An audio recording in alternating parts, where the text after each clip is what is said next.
नमस्कार दोस्तों, मैं हूं हरी सिंह राजपूत और आप हैं हमारे साथ।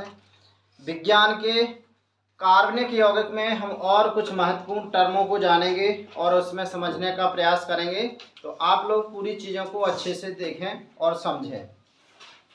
देखिए, आप लोगों को एक विषम परमाणु क्या है, जैसे आपसे कहें हम कि विषम परमाणु क्या है। देखिए आप लोग, अब यहाँ सब लोग समझें तो ज़्यादा सही है। विषम का मतलब होता है एक कोई अलग चीज़।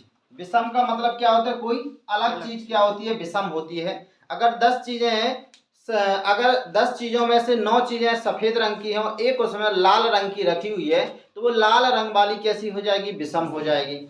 अब जैसे मान लीजिए हम आपके अपने हाइड्रोकार्बन की बात करें, जैसे क्या है हमारा हाइड्रोकार्बन। ये क्यों ये हाइड्रोकार्बन है? क्योंकि ये कार्बन और हाइड्रोजन से मिलकर के बना है, तो ये क्या है? हाइड्रोकार्बन है। सभी ये हाइड्रोकार्बन होते हैं जिनमें कार्बन और हाइड्रोजन होता है। वैसे तो ये मीथेन है, वैसे तो क्या है? मीथेन है। अब अगर इसमें से कार्बन के साथ ये हाइड्रोजन जुड़े हैं सभी, तो ये हो जाएंगे आपके कैसे परमाणु? सम परमाणु।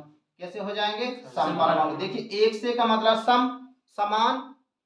अगर इसमें अलग जुड़ा है कोई, जैसे देखिए आप कार्बन 3 ही 4 ही चीजों को जोड़ सकता है, तो हमको एक अलग नई चीज जोड़ना है, अलग परमाणु जोड़ना है, तो हम इसमें से एक को कम कर देंगे, क्योंकि अगर हम उसी में जोड़ देंगे तो फिर वो 5 हो जाएंगी चीजें, और 5 कार्बन को जोड़ नहीं सकता है। आपसे हमने कहा कि आप अपनी मोटरसाइकिल पर 4 बैठा सकते हो, आपने 5 बैठा लिए तो फिर दिक्कत हो जाएगी। वैसे तो 2 का ही रूल है? नहीं तो तुम कहोगे सर जी तुम कह रहे थे कि 4 बैठा लो, 4 बैठा के जा रहे हैं। तो देखिए ये दरफल कितने हैं?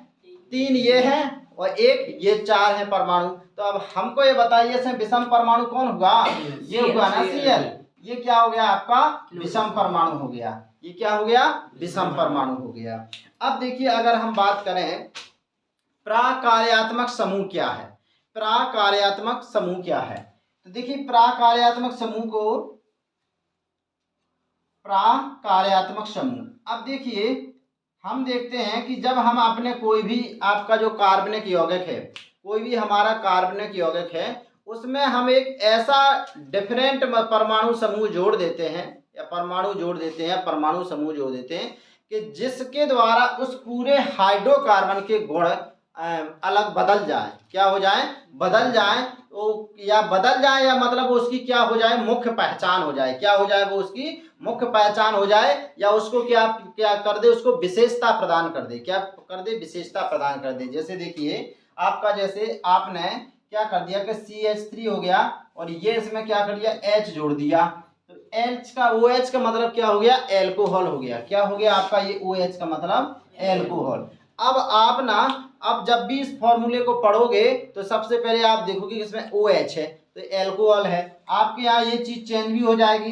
जैसे आपका में ये है ना, यहाँ पर अगर एथिल भी हो जाएगा और फिर भी आपका OH दिखेगा, तो आप ये तो कहोगे कि ये एल्कोहल है। बाद में देखोगे कि मैथिल है कि एथिल है। जैसे आपने देख लिया, जैसे आपने ये देख लिया, ये लिखा आपका ये, तो आपने पहले ना, ये क्या है? इसमें क्रियात्मक समूह है। ये क्या है आपका? ये प्रकार्यात्मक समूह है। तो आप सबसे पहले इसमें ये देखोगे कि अम्ल है। पहले क्या देखोगे? अम्ल है। फिर बाद में देखोगे एसिटिक अम्ल है कि कौन सा अम्ल है, कि प्रोपेनोइक अम्ल है, कि कौन सा अम्ल है। तो ऐसे परमाणु जो आपके हाइड्रोकार्बन के साथ जुड़ करके एक अलग विशेषता बताते हैं, एक पहचान बना लेते हैं अपनी। क्या बना लेते हैं? पहचान बना लेते। अब देखिए, जैसे ये इसमें OH रखा, तो इसको अब हम क्या बोल रहे हैं? एल्कोहल है। इसमें भी देखिए ये तो अलग है ना, तो यहाँ ये OH लिखा तो हमने कहा ये भी एल्कोहल है। अब फिर बाद में थोड़ी अलग है, जैसे मैथिल एल्कोहल, ये एथिल एल्कोहल, क्योंकि इसमें कार्बन 1 है और इसमें कार्बन 2 है। एक कार्बन को मैथ और 2 को एथ बोलते हैं। ये हम पहले वाले वीडियो में बता भी चुके हैं आप लोगों को। तो इस वजह से ये मैथिल एल्कोहल है, ये क्या है? Ethyl alcohol. इसमें पूरे क्या गुण ही बदल दिए हैं इसके। तो ये क्या कहलाते हैं? आपके प्राकार्यात्मक समूह हो जाते हैं। अब जैसे आप देखें कि क्लास में तो बच्चे तो सभी होते हैं 10वीं के, जैसे वहाँ 10वीं में बैठे हैं, 12वीं में बैठे हैं, और भी कोई ग्रेजुएशन में बैठे हुए हैं। तो अब उसमें क्या होता है? अब उनके पहले अगर बोलेंगे तो ऐसा ही बोलेंगे इस क्लास के बच्चे, लेकिन अब फिर उसमें उनके नाम की बोल देंगे तो थोड़ा नाम तो सबके अलग अलग हैं लेकिन क्लास तो सबकी एक है ना।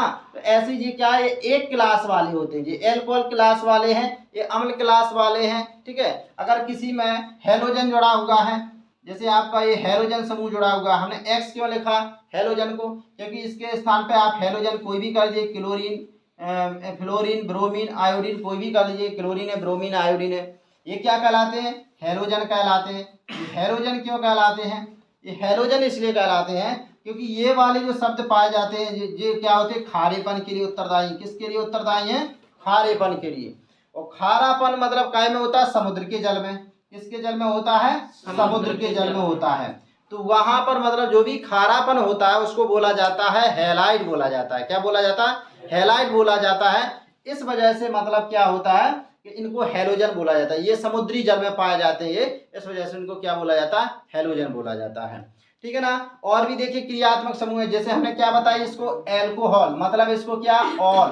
ठीक है ना, ये क्या हो गया, ये मतलब क्या है, ओएक अम्ल, इसको क्या बोलते हैं, आईयूपीएसी में क्या बोलते हैं, ओएक अम्ल। अब आप कहोगे आईयूपीएसी क्या है, देखिए ये आईयूपीएसी ये नामकरण की एक पद्धति है। जैसे आप इसको साधारण नाम में बोल दोगे तो हो जाएगा मेथिल एल्कोहल। क्या हो गया, मेथिल एल्कोहल हो गया।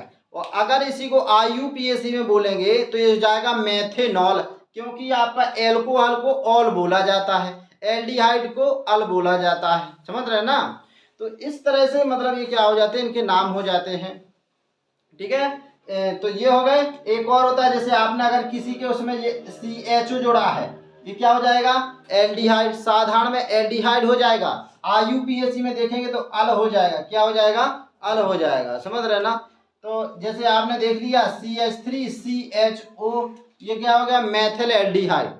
मैथेल्डिहाइड कह दोगे इकट्ठे, मैथिल एल्डिहाइड या मैथेल्डिहाइड। और आईयूपीसी में देखेंगे तो इसको एल्डिहाइड को अल बोला जाता है, एल्कोहल को ऑल बोला जाता है, इसको अल बोला जाता है। अंग्रेजी में देखें तो ऑल का मतलब OL हो जाएगा और अल का मतलब AL हो जाएगा। तो इसको बोला जाएगा मेथेनॉल। ये क्या हो जाएगा, ये जैसे आपका एथेनॉल लिखा, सॉरी मेथेनॉल, एक कार्बन को क्या बोला जाता है, मेथेनॉल लिखा। और ये क्या लिखा है, मेथेनल लिखा है हुआ, ये क्या लिखा हुआ है, मेथेनल लिखा हुआ है। समझ रहे ना। तो इस तरह से आपको इनके कॉन्सेप्ट देखना है। अब देखिए अगला, अगर हम देखें कि आपके नामकरण कैसे करते हैं, तो नामकरण की यही चीजें हैं कि आपको, कि जहां पहले आपको ये आईयूपीएसी देखना है, नामकरण में इसके मतलब कौन कौन किसको क्या बोलते हैं, ये देखिए कहलाते हैं। अगर पहले किसी में शब्द जुड़ रहा है तो वो होते हैं आपके पूर्व लग्न, अगर बाद में कोई शब्द जुड़ रहा है तो वो क्या हो जाते हैं, अनुलग्न हो जाते हैं। क्या हो जाते हैं, अनुलग्न हो गया। जैसे आपने देख लिया, जैसे आपने देखिए कार्बन है 1 2 3, मैथ एथ प्रॉप, और ये यहाँ पर Cl जुड़ा हुआ है। क्या जुड़ा हुआ है, Cl जुड़ा हुआ है। मैं मिटा देता हूं। जैसे देखिए ये लिखा आपका 1 कार्बन 2 कार्बन और 3 कार्बन, ये Cl जुड़ा है। समझ रहे ना।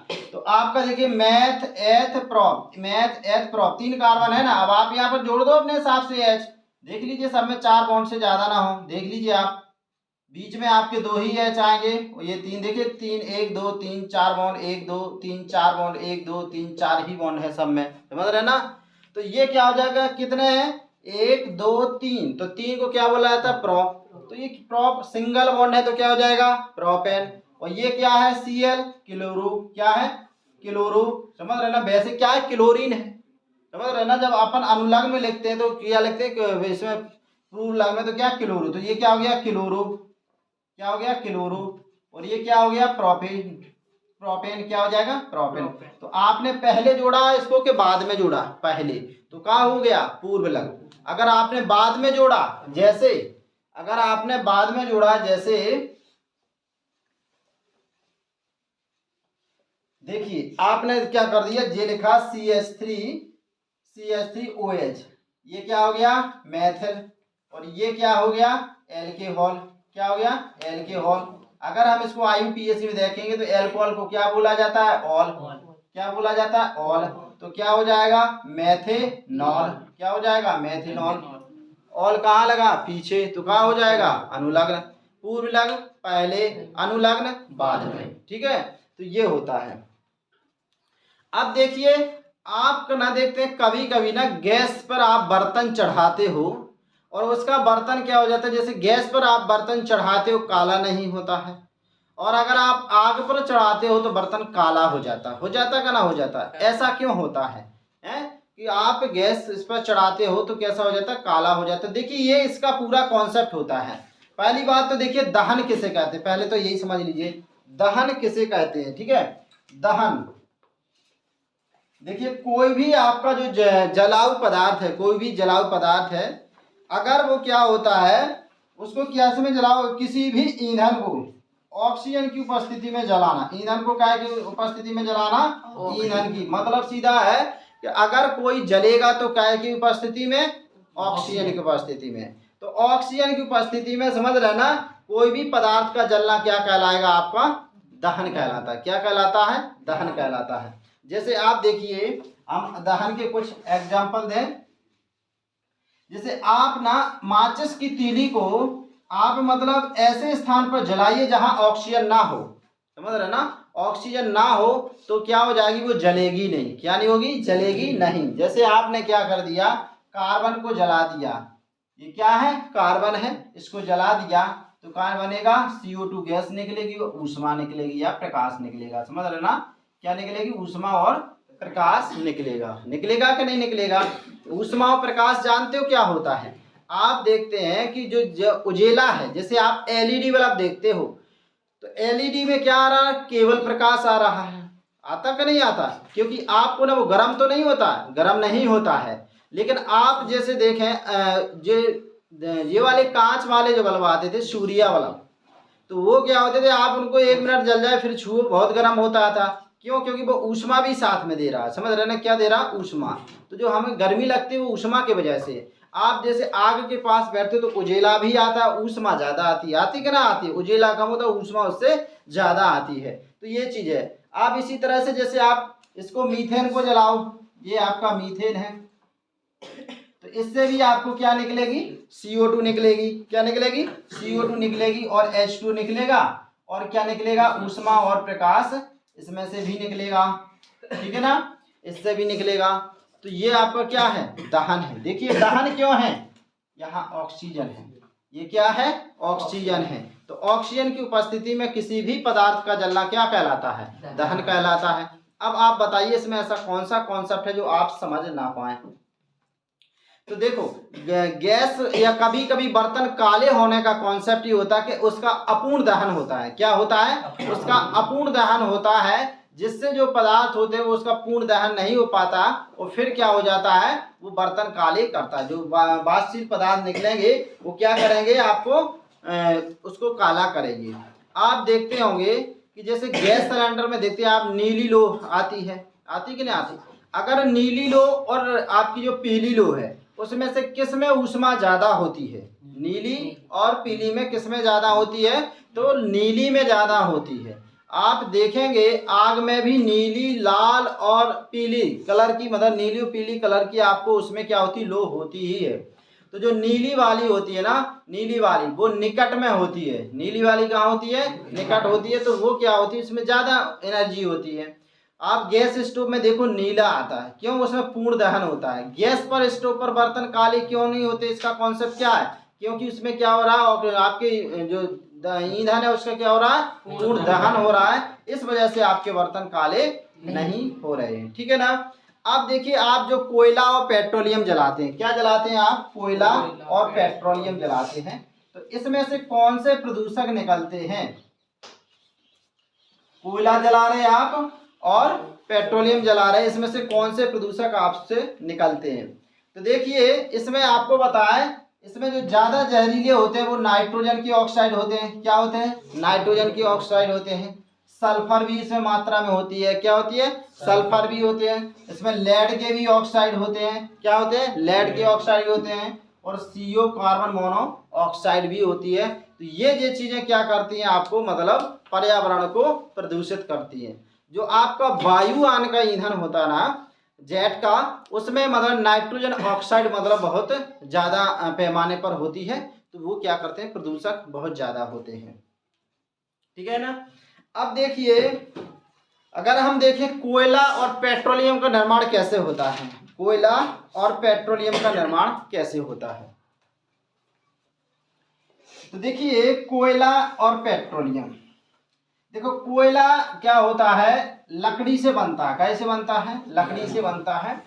क्या हुआ होगा कि लाखों करोड़ों वर्ष पहले, समझ रहे ना, लाखों करोड़ों वर्ष पहले क्या हुआ होगा कि जो जंगल, ऐसे जंगल बहुत जंगल होंगे, समझ रहे ना, आज तो बहुत कम जंगल बचे हुए हैं। अमेजन के जंगल सुने ना, हाँ, जो मतलब कुल मतलब ऑक्सीजन का 20% लगभग क्या करते हैं, उत्सर्जन करते हैं। पूरी दुनिया जो सांस लेती है ना, उसमें सबसे ज्यादा रोल किसका है, अमेजन के जंगलों का। इस वजह से अमेजन के जंगलों को क्या बोला जाता है, मतलब विश्व का फेफड़ा बोला जाता है। क्या बोला जाता है, फेफड़ा। अब देखिए आपके क्या होता है कि पेड़ पौधे थे, जंगल के जंगल थे, या तो भूकंप आया होगा या ज्वालामुखी आई होगी। भूकंप का मतलब क्या होता है कि भूमि का कांपना, भूमि का जब कांपती है तो क्या हो जाती है, भूमि में ऐसी दरारें फट जाती हैं। क्या हो जाती है, दरारें फट जाती हैं। तो मतलब क्या हो जाती है, इसमें मतलब जंगल के जंगल समा जाएंगे। जब बड़े पैमाने पर विशाल उस पर आएगा तो वो क्या हो जाएंगे, जंगल नीचे चले जाएंगे और क्या हो जाएंगे, दब जाएंगे। और ताप और दाव के प्रभाव से अनेक वर्षों में उनके जो बाष्पशील पदार्थ हैं वो क्या से हो जाएंगे, बाष्पीकृत हो जाएंगे। और जो आपका जो सेलुलोज है वो किस में कन्वर्ट हो जाएगा, कार्बन में कन्वर्ट हो जाएगा। और इस तरह से लाखों करोड़ों वर्ष में कोयले का निर्माण होता है। इसी तरह से देखिए समुद्री जीव में, देखिए आपको पता है कि समुद्र आपका 71% एरिया घेरे हुए है। अब आप सोच के देखिए उसमें कितने जीव ना होंगे और कितने मरते होंगे, कितने नए पैदा होते होंगे। वो जो जीव है वो क्या है, कार्बनिक पदार्थ है। आपका पेट्रोलियम और कोयला क्या है, कार्बनिक पदार्थ है। समझ रहे ना, सब कार्बन है। तो पेट्रोलियम भी क्या है, लंबी श्रृंखला वाले कार्बनिक यौगिक हैं। समझ रहे ना। तो वो क्या है, जब आप मतलब जब जीव मरते हैं तो वो क्या हो जाते हैं, जो आपका समुद्री जो वो है उसके नीचे दबते जाए। समुद्र के जो अवसाद है, अवसाद का मतलब जो समुद्र की गाद है, समझ रहे ना, जैसे जो कुछ भी आप हो रहा है समुद्र, तो समुद्र उथला हो रहा है कि नहीं हो रहा है, तो वो क्या होते हैं कि उसमें दबते जाते हैं। और देखिए वो जब उनसे जो कार्बनिक पद, जैसे ये जीव यहाँ पर हैं, अब इनसे जो कार्बनिक पदार्थ है रिस रिस करके कहाँ तक जाएंगे, जब तक कि नीचे अभेद चट्टान ना मिल जाए। ये कौन सी चट्टान हो गई आपकी, अभेद चट्टान हो गई। कौन सी, अभेद चट्टान। अभेद का मतलब जिसे पर ये तेल क्या नहीं कर सके, भेद ना कर सके। समझ रहे ना, अंदर नीचे फिर नहीं जाएगा तो क्या हो जाएगा, वो वहीं पर स्टोर हो जाएगा। यहाँ पर आपका ये पेट्रोलियम ये यहाँ पर क्या हो गया, स्टोर हो गया। यहाँ पर ये जीवों से मतलब ये क्या हो गया, यहाँ पर आते रहे और यहाँ पर क्या हो गया, स्टोर हो गया। तो जब वैज्ञानिक तरीके से जब इसका पता लगा लिया गया कि यहाँ पर मतलब पेट्रोलियम पदार्थ है, तो फिर क्या किया, वहां पर रिसर्च करके और ड्रिल करके यहाँ से क्या कर लिया जाता है, उनको निकाल लिया जाता है। ये निकाल लिया जाता है और फिर मतलब उसका शोधन करके और उसमें और मतलब मिला करके चीजें, केमिकल मिला करके, ताकि उसमें जो भी प्रदूषक है वो कम हो जाए, उसकी कड़क कम हो जाए। क्योंकि मूल रूप से पेट्रोल के जलने से बहुत तेजी से ध्वनि कड़क उत्पन्न होती है, समझ लेंगे। इसलिए उसमें एंटी नॉक मिलाया जाता है। एंटी नॉक मतलब उसको जो ध्वनि की कड़क है उसको रोकने के लिए, ठीक है ना। तो फिर उसका प्रयोगशाला में जो भी जैसे हानिकारक और ज्यादा पदार्थ होते हैं उनको निकाल लिया जाता है। और इस तरह से हमारे मतलब ये हमको यूज के लिए पेट्रोल उपलब्ध, डीजल वगैरह करा दिया जाता है। एक प्रभाजी स्तंभ होता है, उसमें क्रमशः मतलब निकाले जाते हैं डीजल, पेट्रोल, ये मतलब मिट्टी के तेल, फिर ये आपका तार, ये निकाले जाते हैं स्कूल तार, ये क्या होते हैं, उसे प्रभाजी स्तंभ में निश्चित उस पर गर्म करते तो उतने पर बाष्पशील होते जाते हो, ये सभी अलग हो जाते हैं। अब देखिए एक प्रश्न होता है आपका कि ऑक्सीकारक किसे कहते हैं, क्या ऑक्सीकारक किसे कहते हैं।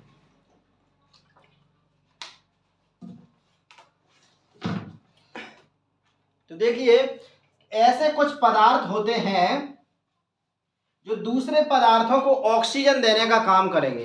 क्या को काम करेंगे, ऑक्सीजन देने का काम करेंगे दूसरे पदार्थों को, तो वो क्या कहलाएंगे, आपके ऑक्सीकारक कहलाएंगे, ठीक है ना। जैसे आपने देखा ये आपका एथिल अल्कोहल है, CH3CH2OH, ये क्या है, एथिल अल्कोहल है, या क्या है आपका एथेनॉल है, ठीक है ना। आपने इसकी क्रिया क्या किसके साथ कराई, K2MnO4 पोटेशियम परमैंगनेट क्षारीय ये है, या फिर आपने पोटेशियम डाइक्रोमेट के साथ कराई, समझ रहे ना, ये है पोटेशियम डाइक्रोमेट के साथ कराई। तो इसमें से ये क्या करेगा, अपना ऑक्सीजन दे देगा, इसको क्या दे देगा, ऑक्सीजन दे देगा, समझ रहे ना। तो इसको ऑक्सीजन दे दिया तो ये किसमें चेंज होगा जाएगा, ये आपका इसमें किसमें चेंज हो जाएगा, ये एसिड, ये आपका इसमें चेंज हो जाएगा, मतलब एसिटिक अम्ल में चेंज होगा। किसमें चेंज हो गया, एसिटिक अम्ल में चेंज हो जाएगा। ये क्या था आपका, एथेनॉल था, क्या था, एथेनॉल था। तो इसको ऑक्सीजन दे दिया, देखिए यहाँ से ऑक्सीजन दिया होगा, यहाँ पर एक ऑक्सीजन का अणु और आया होगा, आया कि ना आया, तो यहाँ पर मतलब एक ऑक्सीजन और आया, तो यहाँ पर ऑक्सीजन आ गया और एक और इसको दिया हो गया, H2 बाहर हो गया होगा, H2 बाहर हो गया होगा, समझ रहे ना। तो इसको देखिए, इसने क्या क्या का काम कर दिया, किसका काम किया, इस पदार्थ को ऑक्सीजन देने का काम किया। तो फिर ये क्या कह रहा है, ऑक्सीकारक, मतलब ऑक्सीजन देने वाला, ऑक्सीजन को प्रदान करने वाला ऑक्सीकारक होता है। तो कुछ पदार्थ ऐसे होते हैं जो किसी दूसरे पदार्थ को ऑक्सीजन देने का काम करेंगे, तो उसको ऑक्सीकारक ही बोलेंगे कि नहीं बोलेंगे, कि उसको और कोई कारक बोलेंगे, ऑक्सीजन दिया तो ऑक्सीकारक ही बोलेंगे, ठीक है। अब देखिए, एक कॉन्सेप्ट होता है उत्प्रेरक, क्या होता है, उत्प्रेरक। ये शब्द क्या कह रहा है, उत्प्रेरक। उत्प्रेरक का मतलब क्या हुआ, किसी चीज को प्रेरित करना, बढ़ावा देना, उकसाना, आपको मतलब बढ़ावा दे कि भैया ये चीज करो, सही काम करो, पढ़ाई करो, तो क्या कर रहे हैं, बढ़ावा दे रहे, उकसा रहे, आपको उत्प्रेरित कर रहे हैं। अगर कोई आपसे कहे कि नहीं पढ़ो, पढ़ाई में कोई फायदा नहीं है, कोई मतलब नहीं है, तो ये क्या है, बढ़ावा देना होता है, नहीं होता है, ये क्या होता है, आपको गिराना होता है, समझ रहे ना, अवप्रेरक हो जाएगा ये, समझ रहे। तो किसी भी, अब जैसी तरह से अब अपन इसको यूज कर रहे हैं केमिस्ट्री में, तो रासायनिक अभिक्रियाओं को बढ़ाने वाले पदार्थ, रासायनिक अभिक्रियाओं को बढ़ाने वाले पदार्थ क्या कहलाते हैं, उत्प्रेरक कहलाते। और दूसरी सबसे बड़ी विशेषता इनकी ये होती है कि ये अभिक्रिया को बढ़ा देते थे, लेकिन अपने में से कोई चीज देते नहीं है, मतलब उत्प्रेरक जितना था उतना ही रहेगा। एग्जाम्पल में समझ लीजिए, मैं आपको क्या कर रहा हूँ, उत्प्रेरित कर रहा हूँ, आपको नहीं कहीं चीज बना, आपने मुझसे पूछा, मैंने बता दिया, आपके ज्ञान में वृद्धि हो गई, मेरा तो ज्ञान कम नहीं गया ना, कम गया क्या, मेरा नहीं कमा। तो ऐसे ही होते हैं उत्प्रेरक, कि किसी भी अभिक्रिया की दर को बढ़ा देते हैं या कुछ घटा भी देते हैं, वो उत्प्रेरक विष होते हैं, समझ रहे ना। तो मूल रूप से अपन उत्प्रेरक वर्धक होने कहेंगे जो अभिक्रिया की दर को बढ़ा देते हैं, तो वो क्या कहलाते हैं, उत्प्रेरक कहलाते हैं। और स्वयं क्रिया के अंत में अपरिवर्तित होते हैं, मतलब कोई चेंज उनमें नहीं होता है, वे कहलाते हैं आपके उत्प्रेरक। तो चलिए हम आगे के जो कॉन्सेप्ट नेक्स्ट वीडियो में देखेंगे। अगर आपको ये चैनल पसंद आ रहा हो तो साइंस गैलेक्सी व हरी सर चैनल पर विजिट करिए और इसको देखते रहिए, लाइक शेयर और सब्सक्राइब तो कर ही दीजिए। जय हिंद।